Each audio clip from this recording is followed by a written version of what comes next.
Letter 4 to Mrs. Saville, England. August 5th, 17.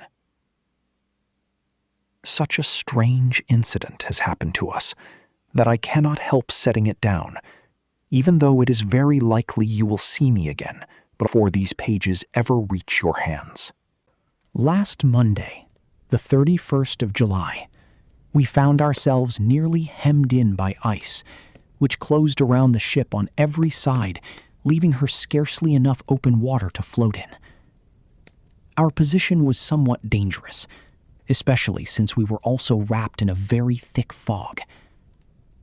We lay to, hoping the weather would change. About 2 o'clock, the mist lifted, and we saw, stretching out in every direction, vast and broken plains of ice that seemed to have no end.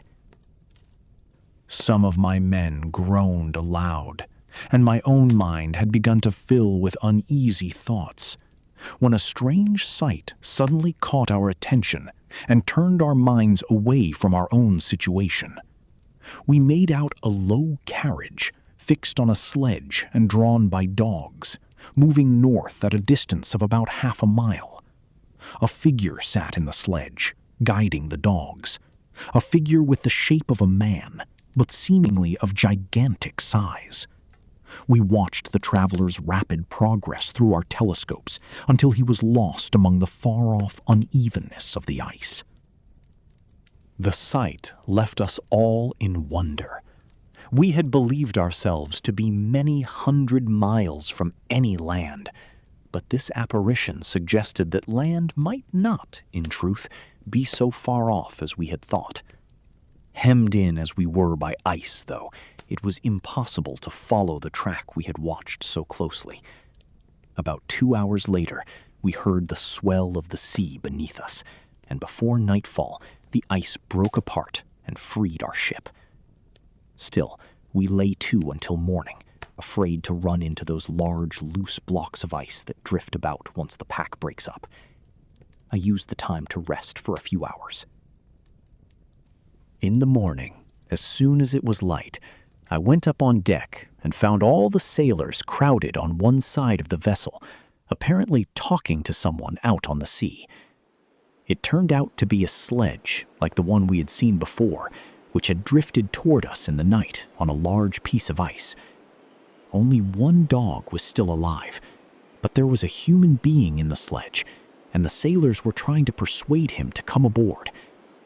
He was not, like the other traveler, some savage from an undiscovered island. He was a European. When I came up on deck, the master said, "Here is our captain, and he will not let you die out on the open sea." On seeing me, the stranger spoke to me in English, though with a foreign accent. "Before I come aboard your ship," he said, "will you be kind enough to tell me where you are bound?" You can imagine my astonishment at hearing such a question from a man on the very edge of death, a man to whom I would have thought my ship should have seemed a greater treasure than anything else the earth could offer. I told him, all the same, that we were on a voyage of discovery toward the northern pole. At this, he seemed satisfied and agreed to come aboard. Good God, Margaret, if you had seen the man who bargained so calmly for his own safety, your astonishment would have known no limit. His limbs were nearly frozen, and his body was dreadfully wasted by exhaustion and suffering. I have never seen a man in so wretched a state. We tried to carry him to the cabin, but the moment he left the open air, he fainted. We brought him back up to the deck and revived him by rubbing him with brandy and forcing him to swallow a little. As soon as he showed signs of life, we wrapped him in blankets and set him near the stovepipe in the galley. By slow degrees, he came back to himself and ate a little soup, which did him a world of good. 2 days passed before he could speak at all, and I often feared his suffering had cost him his reason. When he had recovered somewhat, I moved him into my own cabin and tended to him as much as my duties allowed. I have never seen a more remarkable creature. His eyes usually carry an expression of wildness, even of madness. But there are moments when, if someone shows him even the smallest kindness, his whole face lights up with a warmth and sweetness I have never seen matched by anyone. Most of the time, though, he is sunk in melancholy and despair, and now and then he grinds his teeth as if he cannot bear the weight of whatever sorrows press on him. When my guest had recovered a little, I had a great deal of trouble keeping the crew away from him. They wanted to ask him 1,000 questions, but I would not let him be tormented by their idle curiosity, while his recovery, in body and in mind, so plainly depended on complete rest. Once, though, the lieutenant asked him why he had come so far across the ice in so strange a vehicle. His face darkened at once into the deepest gloom, and he answered, "To find someone who fled from me." "And did the man you were chasing travel the same way?" "Yes." "Then I think we may have seen him. The day before we picked you up, we saw dogs pulling a sledge across the ice with a man in it." This caught the stranger's full attention, and he asked a great many questions about the route this other traveler, this demon, as he called him, had taken. Later, when he and I were alone, he said, "I have no doubt excited your curiosity, as well as that of your good people. But you are too considerate to press me with questions." "Certainly. It would be a rude and unkind thing indeed for me to trouble you with any curiosity of my own." "And yet you rescued me from a strange and dangerous situation. You have shown me great kindness in restoring me to life."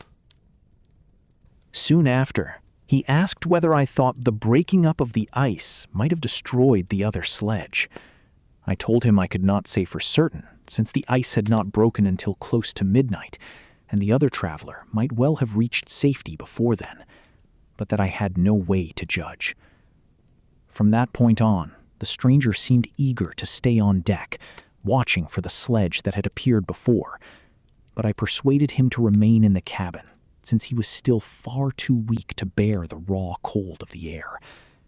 I promised him, though, that someone would keep watch and give him word at once if anything new appeared on the ice. That is my account of this strange occurrence, up to today. The stranger has slowly grown stronger, but he remains very quiet and seems uneasy whenever anyone but me enters his cabin. And yet his manner is so gentle and disarming that the sailors have all grown fond of him, even with barely a word exchanged between them. For my own part, I have begun to love him as I would a brother, and his constant deep grief fills me with sympathy.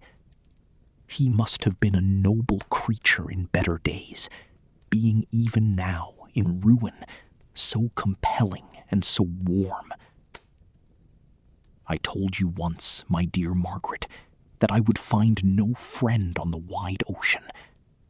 And yet I have found a man who, before misery broke his spirit, I would have been proud to call the brother of my heart.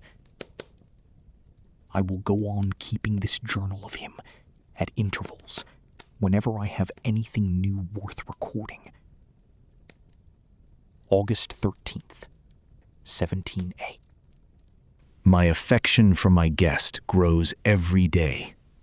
He stirs in me, all at once, admiration and pity to a degree that astonishes me.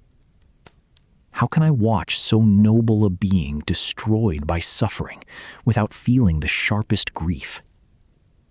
He is so gentle and yet so wise. His mind is so richly formed, and when he speaks, though he chooses his words with the greatest care, they flow with a swiftness and an eloquence I have never heard equaled. He has largely recovered from his illness now, and spends most of his time on deck, still watching, it seems, for the sledge that went ahead of his own.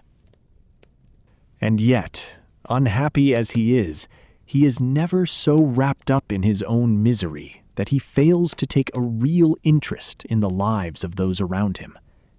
He has asked me many questions about my plans, and I have told him my whole small history quite openly.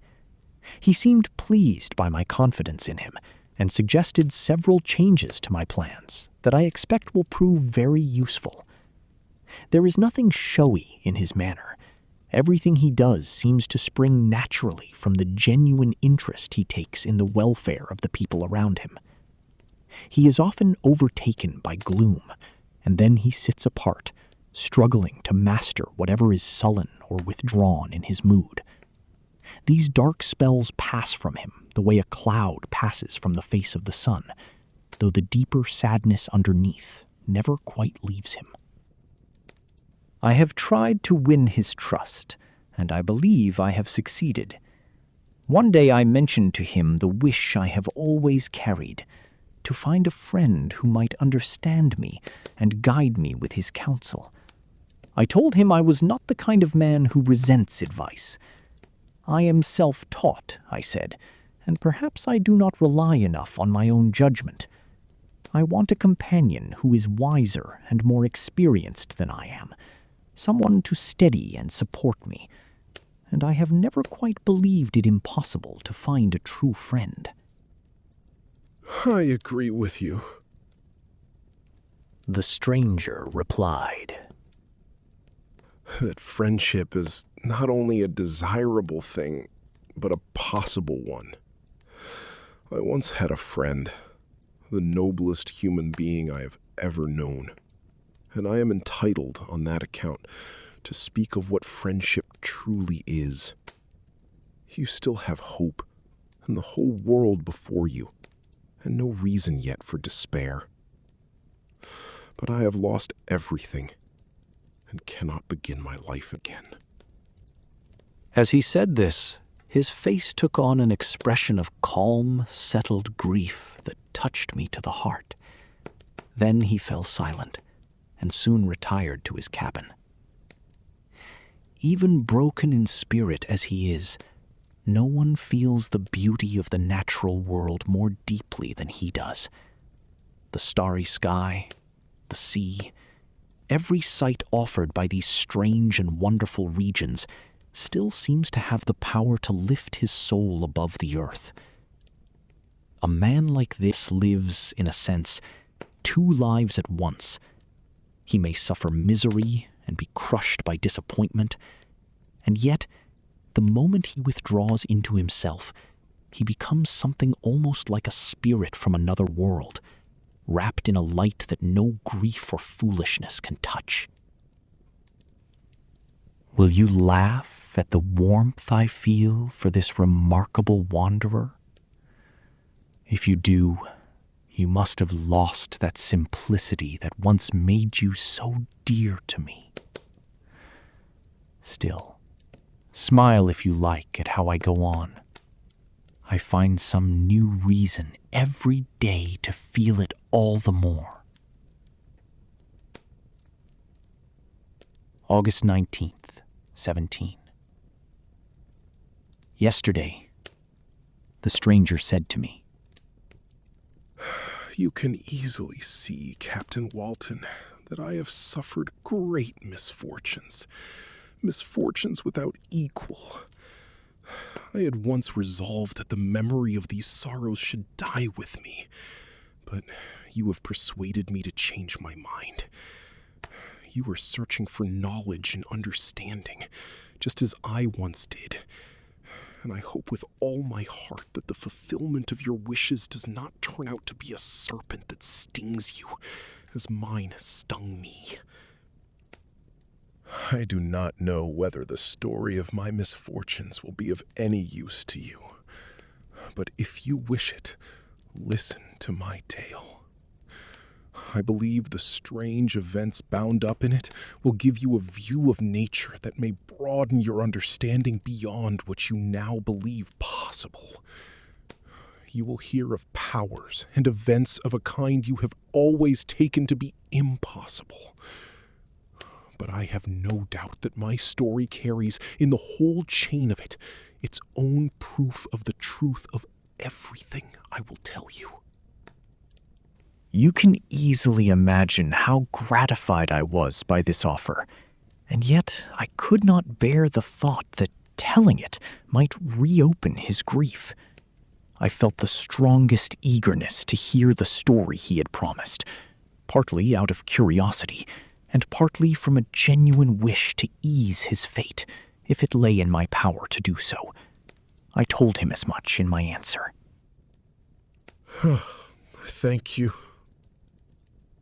He replied, for your sympathy, but it is useless. My fate is very nearly fulfilled. I'm waiting for only one thing more, and then I shall rest in peace. I understand your feeling. He went on, seeing that I wished to interrupt him. But you are wrong, my friend, if you will let me call you that. Nothing can change my fate. Listen to my history, and you will see how completely it has already been decided. He told me then that he would begin his account the next day, whenever I was free to listen. I thanked him warmly for the promise. I have resolved to spend every night, whenever I am not otherwise engaged, setting down as closely as I can in his own words what he has told me during the day. If I am too occupied, I will at least keep notes. This account will surely give you the greatest pleasure to read, but to me, who know him, and who will hear it from his own lips, with what interest, what sympathy will I read it again someday, in some future time.